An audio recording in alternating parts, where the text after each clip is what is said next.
আমাদের দেশের নির্বাচন কমিশনার প্রবাসীদের জন্য ভোটের ব্যবস্থা করছে।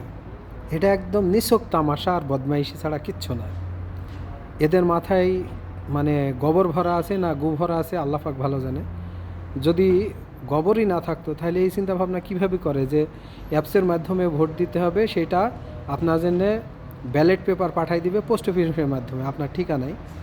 ব্যালট পেপারে আপনি সিল মারবেন, আবার এটা পোস্ট অফিসের মাধ্যমে পাঠিয়ে দিবেন, আবার পোস্ট অফিসে আসি সেটা পৌঁছাবে। পোস্ট অফিস এখনও কারা নিয়ন্ত্রণ করে, কাদের হাতে পোস্ট অফিসের মাধ্যমে পৌঁছাবে, এই গ্যারান্টিটা কোথায়? অনলাইনের যুগে ডিজিটাল যুগে এইটা একটা ফালতু বকওয়াস ছাড়া কিচ্ছু না। এটা বদমাইশি আর শয়তানি ছাড়া কিচ্ছু না। ফাও, একদম ফাও বকওয়াস। অনলাইনের যুগে আপনি বলতেছেন যে আপনি রেজিস্ট্রেশন করবেন অ্যাপস দিয়ে, তারপরে আপনি আপনার নির্ধারিত ঠিকানায় আপনার ভোটের ব্যালট পেপার পৌঁছাবে খামের মাধ্যমে, আপনি সিল মারবেন, পাঠাই দিবেন। আসলে পোস্ট অফিসটা কোথায় আমি তো জানি না।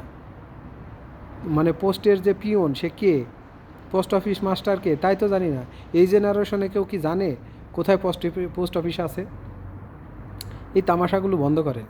মানে প্রবাসীদেরকে নিয়ে যত তামাশা করা যায়, এটা সাধারণ পাবলিককে নিয়ে এত তামাশা করা যায় না। আপনারা একটু দরদ দেখান প্রবাসীদের জন্যে।